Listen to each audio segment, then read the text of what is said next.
అభివృద్ధిలో వెనుకబడిన ప్రాంతం అది. ఏళ్లుగా వలసలకు కేర్ ఆఫ్. గతంలో ఆయా ప్రాంతాల అభివృద్ధికి వాటన్నింటినీ కలిపి ఓ జిల్లాగా ఏర్పాటు చేశారు. పునర్విభజన పేరుతో మళ్ళీ ఆ జిల్లాను 3 ముక్కలుగా విడగొట్టారు.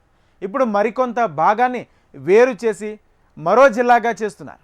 ఇది ప్రకాశం జిల్లా దీన చరిత్ర. అభివృద్ధి చేయాలనే ఉద్దేశం మంచిదే, అయినా ఇప్పటికీ ఆ లక్ష్యం మాత్రం నెరవేరలేదు. నాటి నుంచి నేటి వరకు పాలకుల రాజకీయ అవసరాలకు అస్త్రంగానే ఉపయోగపడుతుంది తప్ప అభివృద్ధికి నోచుకోలేదు. మరి కొత్తగా ఏర్పడే మార్కాపురం జిల్లా వలస ప్రజలకు కలిగే లాభాలేంటి, నష్టాలేంటి? కొత్త జిల్లా ఏర్పాటును మేధావులు, విద్యావంతులు ఎందుకు వ్యతిరేకిస్తున్నారు? ఈ కొత్త జిల్లా రాజకీయాలకు ఎలా కేర్ ఆఫ్ అడ్రస్గా మారబోతుందో చూద్దాం. ఉమ్మడి ఆంధ్రప్రదేశ్లోని దక్షిణ కోస్తాలో వెనుకబడిన కొన్ని ప్రాంతాలన్నింటినీ కలిపి ప్రత్యేక జిల్లాగా ఏర్పాటు చేశారు. అదే ప్రకాశం జిల్లా. 1972లో కొత్త జిల్లాగా ఏర్పడింది. రాష్ట్రానికి మొదటి ముఖ్యమంత్రిగా పనిచేసిన స్వాతంత్ర్య సమరయోధుడు టంగుటూరి ప్రకాశం పంతులు జ్ఞాపకార్థం ఈ జిల్లాకు ప్రకాశం అనే నామకరణ చేశారు.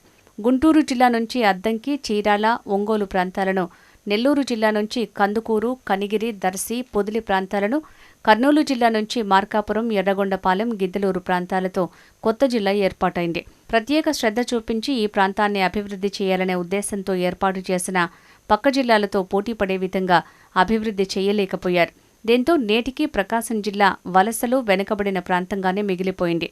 పేరులో ఉన్న ప్రకాశం జిల్లాలో లేకపోవటాన్ని ఏ ప్రభుత్వం కూడా గుర్తించలేదు. రాజకీయాల కోసం, కేవలం ఎన్నికల సమయంలో హామీల కోసం మాత్రమే ఈ ప్రకాశం జిల్లాను ఉపయోగించుకుంటూ ఉన్నారు. ప్రకాశం జిల్లా అంటేనే టక్కున గుర్తుకొచ్చేది ఫ్లోరైడ్ సమస్య. ఈ భూతానికి కనిగిరి ప్రాంతం ఏళ్లుగా బలైపోయింది. ఈ ఫ్లోరైడ్ సమస్య నివారణకు వెలిగొండ ప్రాజెక్టు నుంచి తాగునీరు, సాగునీరు అందిస్తే ప్రజల జీవితాలు బాగుపడతాయని తలచి వెలిగొండ ప్రాజెక్టుకు శంకుస్థాపనలు చేశారు. అయితే 3-4 దశాబ్దాల కాలం గడిచినా ప్రాజెక్టు మాత్రం పూర్తి కాలేదు. ప్రతి ప్రభుత్వం మా హయాంలోనే వెలిగొండ పనులు పూర్తి చేస్తాం, తాము శంకుస్థాపన చేశాం, తామే పనులు పూర్తి చేస్తామని తెలుగుదేశం, కాంగ్రెస్, వైసీపీ పార్టీలు చెప్పుకుంటూ వస్తున్నాయి. కాలం గడుస్తూ పోతోంది. అయితే తెలుగుదేశం, కాంగ్రెస్ ప్రభుత్వాల కంటే ఓ అడుగు ముందుకేసి నాటి వైసీపీ ప్రభుత్వం వెలిగొండ పనులు పూర్తి కాకుండానే ప్రారంభోత్సవాలు కూడా చేసింది. కానీ ఇంతవరకు వెలిగొండ నుంచి చుక్క సాగు, తాగునీరు అందని పరిస్థితి నెలకొంది. అయితే గత ఎన్నికల సమయంలో కూటమి ప్రభుత్వం పశ్చిమ ప్రకాశం జిల్లాను కొత్త జిల్లాగా ప్రకటించి అభివృద్ధి చేస్తామని హామీ ఇచ్చింది. మార్కాపురం జిల్లా ఏర్పాటుకు కూటమి ప్రభుత్వం నిర్ణయం తీసుకుంది. అభ్యంతరాల కోసం ఈ నెల చివరి వరకు గడువు కూడా ఇచ్చింది. 4 నియోజకవర్గాలతో కొత్తగా మార్కాపురం జిల్లాను ఏర్పాటు చేస్తారనే ప్రచారం జరుగుతోంది. మార్కాపురం, కనిగిరి, ఎర్రగొండపాలెం, గిద్దలూరు నియోజకవర్గాలు, అలాగే మార్కాపురం, కనిగిరి రెవెన్యూ డివిజన్లుగా ఉండనున్నాయి. 21 మండలాలతో సుమారు 11 లక్షల మంది జనాభాతో కొత్తగా మార్కాపురం జిల్లాను ఏర్పాటు చేస్తారని అంటున్నారు. అయితే అసలు ఈ మార్కాపురం జిల్లా ఏర్పాటు చేయడానికి తీసుకున్న ప్రాతిపదికలు ఏంటి అనేది ప్రజలకు క్లారిటీ ఇవ్వటం లేదు అనేది ఇక్కడ చాలా మందిని వేధిస్తున్న ప్రశ్న. 4 నియోజకవర్గాలతో జిల్లాను ఏర్పాటు చేసి ఏం సాధించారనే సందేహం వ్యక్తం చేస్తున్నారు. ఈ 4 నియోజకవర్గాలు ఇప్పటికే వెనుకబడిన ప్రాంతాలుగా ఉన్నాయి. ఈ వెనుకబడిన 4 నియోజకవర్గాలతో ఓ జిల్లాను ఏర్పాటు చేస్తే ఒరిగే లాభం ఏంటో అర్థం కావటం లేదు. తాము ఎన్నికల సమయంలో వాగ్దానం చేశాం కనుక జిల్లాను ఏర్పాటు చేస్తున్నామని చెప్పే ప్రయత్నం తప్ప ఈ జిల్లా ఏర్పాటు తర్వాత ఈ ప్రాంతాల అభివృద్ధికి తీసుకుంటున్న నిర్ణయాలేంటి, ప్రభుత్వం ముందున్న ప్రణాళికలేంటి అనేది ఇంతవరకు క్లారిటీ ఇవ్వలేదని జిల్లాలో ఉన్న మేధావులు ప్రశ్నిస్తున్నారు. కొత్తగా ఏర్పాటవుతున్న మార్కాపురం జిల్లా అభివృద్ధి చెందాలన్నా, రైతులకు, స్థానికులకు మంచి జరగాలన్నా ముందు వెలిగొండ ప్రాజెక్టు పూర్తి చేయటం అనేది మొదటి టాస్క్. ప్రాజెక్టును పూర్తి చేస్తామని నాయకులు పర్యటనలు చేసి హడావుడి చేస్తున్నారు. కానీ బడ్జెట్లో ఎంత నిధులు కేటాయిస్తున్నారు, ఇంకా ఎంత శాతం పనులు పెండింగ్లో ఉన్నాయి, ఏ సమయంలోపు పూర్తి చేయాలి అనే ప్రణాళికతో ప్రభుత్వం ముందుకు వెళ్తుందనే విషయంలో క్లారిటీ లేదు. ఇక మార్కాపురం జిల్లా ఏర్పాటు చేయటం వల్ల కేవలం కలెక్టర్, ఎస్పీ లేదా జిల్లా హెచ్ఓడి అధికారులకు అర్జీలు ఇవ్వటానికి దూరం తగ్గడం తప్ప అభివృద్ధికి కావలసిన ఆర్థిక వనరులు, కనీస మౌలిక సదుపాయాలతో ప్రభుత్వ కార్యాలయాలు ఏర్పాటు చేయడానికైనా ప్రభుత్వం వద్ద ప్రణాళిక ఉందా లేదా అనేది ప్రశ్న. కార్యాలయాల ఏర్పాటుకు ప్రభుత్వ భూములు ఉన్నాయా లేవా, ప్రైవేటు భవనాలైనా ఉన్నాయా అనే ప్రశ్నలు వినిపిస్తున్నాయి.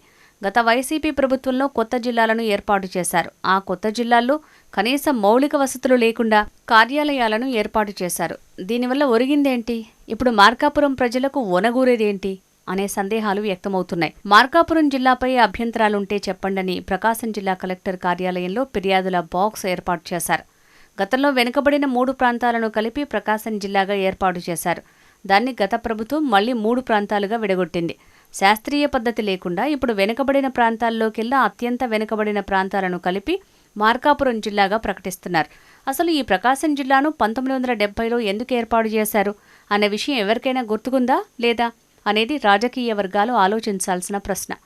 ఎన్నికల్లో ఇచ్చిన హామీలను ప్రభుత్వాలు ఏర్పాటైన తర్వాత నెరవేర్చాల్సిన బాధ్యత ఆయా ప్రభుత్వాలపై ఉంటుంది.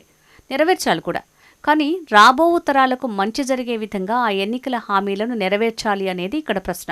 ఇప్పటికే కొత్తగా ఏర్పాటయ్యే మార్కాపురం జిల్లాలో దర్శి ప్రాంతాన్ని కూడా కలపాలని ఓ ప్రతిపాదన వస్తోంది.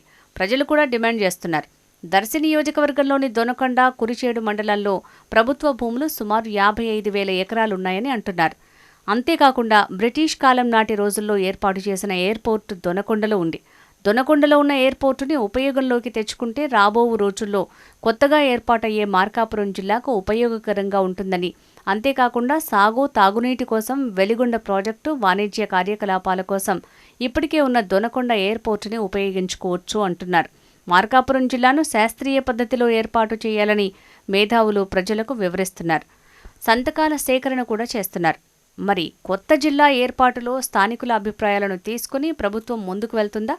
అలాగే జిల్లా అభివృద్ధికి కావాల్సిన ఆర్థిక వనరులు, కార్యాలయాలను సమకూర్చుతుందా అనేది చూడాలి.